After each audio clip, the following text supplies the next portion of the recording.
হিন্দুরাই হিন্দুদের ধর্মের ব্যাপারে 12টা বাজিয়ে দিয়েছেন। যারা কিচ্ছু জানেন না, কিচ্ছু জানেন না। আপনাদের ছেলেমেয়েরা আজ মুসলমান হয়ে যাচ্ছে, আপনাদের ছেলেমেয়েরা খ্রিস্টান হয়ে যাচ্ছে, তখন তাদের ভাগবত শুনিয়ে ফিরে আনতে পারেন না? ভাগবত শোনাচ্ছি ওনাদের আমি ভালো করে, ওনারা চেনে ভাগবত কারে বলে। একটা শ্লোক বলুক তো আমার সামনে এসছে, 18,000 শ্লোক। ক্ষমা করবেন যারা এই অভিযোগগুলো করছেন। আপনাদের ছেলেমেয়েরা আজ মুসলমান হয়ে যাচ্ছে, আপনাদের ছেলেমেয়েরা খ্রিস্টান হয়ে যাচ্ছে, তখন তাদের ভাগবত শুনিয়ে ফিরে আনতে পারেন না? কেন এই অভিযোগ করেন আপনারা? যদি কোনো অভিযোগ থাকে আগামীকাল অথবা লিখে পাঠাবেন, সামনে পিছনে অভিযোগ নয়।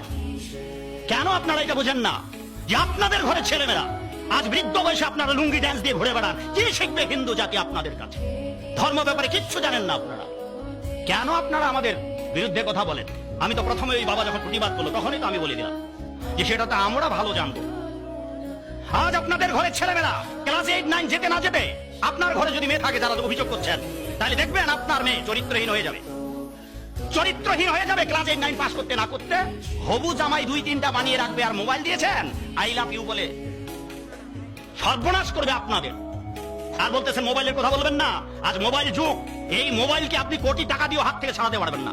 মানুষ একাদশী করবে, না খেয়ে থাকবে, একটা মোবাইল উপবাস করুন তো কালকে সারাদিন। এই যুবকগুলো যারা দাঁড়িয়ে আছে, এই বাবা তোমরা কালকে প্রতিজ্ঞা করো তো, এই গ্রামের 84 যতগুলো যুবক আছো, যুবতী আছো, কালকে সারাদিন তোমরা মোবাইলের হাতে দেবে না, দেখি।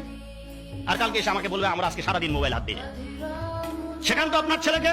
আর এইগুলো যদি আমরা না বলি, আর আপনাদের ধর্ম তো অনেক করেছেন, আপনাদের এলাকায় তো ভগবানের আমদানি করেছেন, অনেক গুরুর আমদানি করেছেন। কি করেছেন আপনারা যে আমাদেরকে রান্না করে খাওয়ানোর 10টা লোক আপনাদের গ্রামে নেই? আর আপনারা বলতেছেন বারবার অভিযোগ, একটা অভিযোগ হলো আরেকটা অভিযোগ। কেন বাবা? এই অভিযোগগুলার আমি 1000টা জবাব দিতে পারি আপনাদের, কিন্তু এই অভিযোগের জবাব তো দিতে আসি নাই বাবা। সবারে বাসরে ভালো নইলে মনের কালো ঘুচবে না।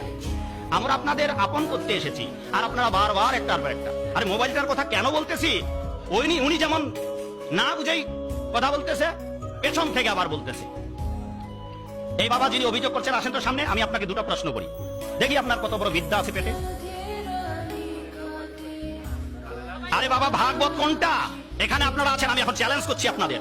ভাগবতে 18,000 শ্লোক আছে, এখানে কেউ দাঁড়িয়ে বলুন তো 5টি শ্লোক আপনি জানেন? আমি যে ভাগবতের কথা বলবো কি না, বা ভাগবত কোনটা কি করে জানবেন আপনারা?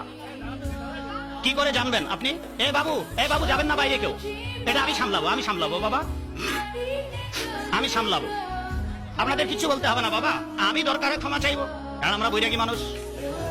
আমরা 1000 বার ক্ষমা চাইতে পারবো, কিন্তু যেই 2 ব্যক্তি অভিযোগ করেছেন তারা আপনাদের কাছে ক্ষমা চাইলেই হবে, আমাদের কাছে কারো ক্ষমা চাইতে হয় না। কারণ আমরা এগুলো আমাদের সকালবেলার বাল্যভোগ, আমরা সারা জীবন দুর্নাম শুনে এসেছি।